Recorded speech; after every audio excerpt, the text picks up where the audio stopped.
안녕하세요. 건강의 달인 건달입니다. 항노화, 노화 방지 이런 이야기 들으시면 어떤 생각이 먼저 드시나요? 보통은 주름 없는 깨끗하고 팽팽한 얼굴을 가장 먼저 생각하지 않나 생각되는데요. 그러나 의학적인 의미로 노화라고 하는 것은요, 단순히 피부가 처지고 주름이 생기는 것을 이야기하는 것이 아닙니다. 우리 몸이 산화되는 모든 과정을 노화라고 이야기하는 것입니다. 그럼 항노화, 노화 방지의 의미는 좀 더 달라지는데요. 나이를 먹어감에 따라 발생하게 되는 성인병의 위험에서 벗어나게 되고요. 젊은 사람의 생체 반응이나 구조와 비슷한 상태로요. 회귀하는 것까지를 다 포함하는 것이 노화 방지의 범위라고 할 수 있습니다. 자, 쉽게 말씀드리자면요. 아무래도 나이가 들게 되면 빠르게 회복되지가 않잖아요. 그런데 항노화 상태가 된다라고 한다면요. 젊었을 때처럼 한숨 자고 나면 바로 회복되어지는 상태로 만드는 과정을 항노화 또는 노화 방지라고 이야기하는 것입니다.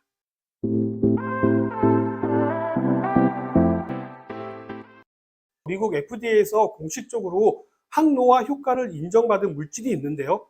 무엇일까요? 바로 멜라토닌입니다.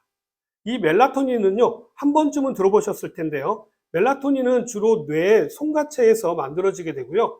우리 몸의 모든 세포의 미토콘드리아에서 만들어지는 호르몬입니다. 특히 해가 져서 어두워지게 되면요, 우리 눈의 망막을 통해서 뇌로 신호가 전달되어져 가지고요, 송가체에서 멜라토닌 호르몬이 분비되게 됩니다. 이렇게 분비된 멜라토닌 호르몬은요, 혈액을 통해서 몸 전체로 퍼지게 되면요, 500개 이상의 유전자를 제어해서 심장이라든지 혈관, 간, 피부 등 대부분의 기관을 회복시키고 재생시키는 작용을 합니다.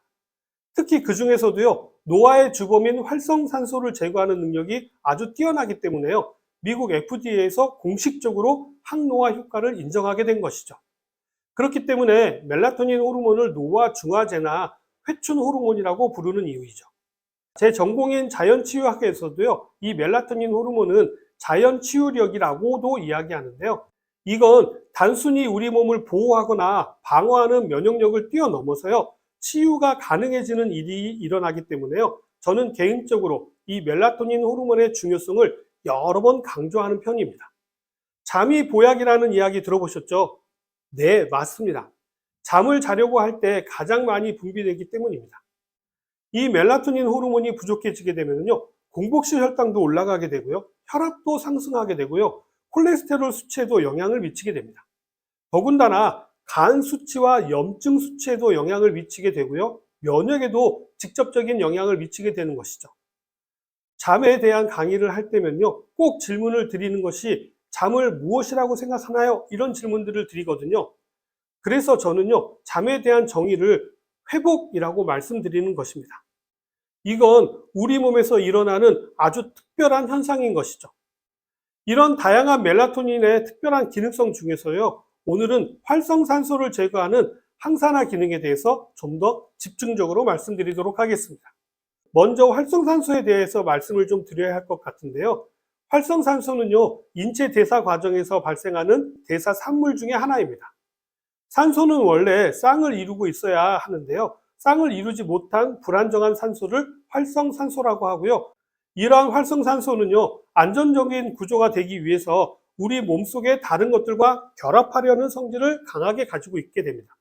이러한 과정에서요, 세포막을 공격해서 세포 구조를 파괴한다거나 세포 안에 들어있는 DNA를 손상시켜서 돌연변이 세포를 만들게 되는데요. 이러한 결과로 얻어지는 것이 바로 노화 또는 암, 심혈관 질환, 뇌혈관 질환 등 다양한 질병을 일으키는 원인이 되기 때문에요. 활성산소가 문제라고 이야기하는 것입니다.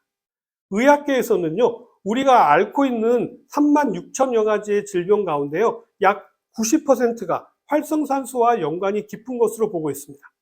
쉽게 말씀드리면요, 우리가 알고 있는 질병의 대부분의 원인은 바로 활성산소 때문이라는 것이죠.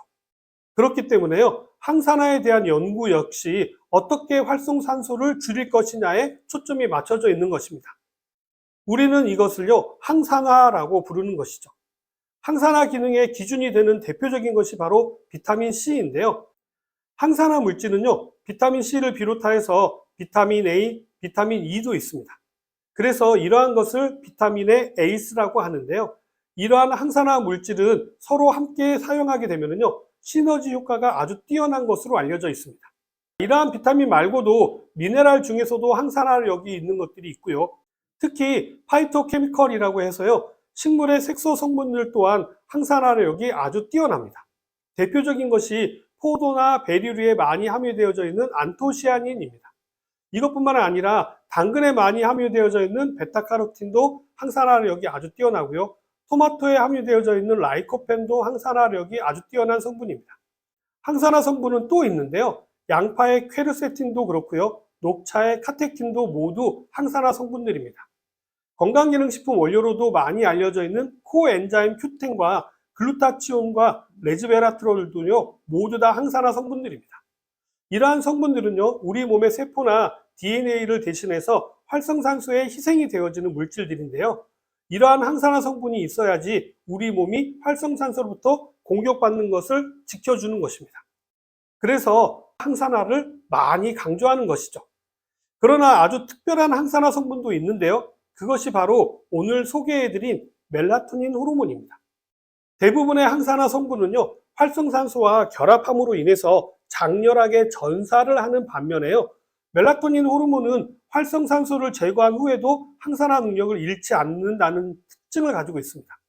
더군다나 이 과정에서 발생되어지는 대사 산물들은요, 강력한 항산화력을 가지고 있는 항산화 효소들을 활성화시켜서 활성산소의 C를 말리게 되는 것이죠.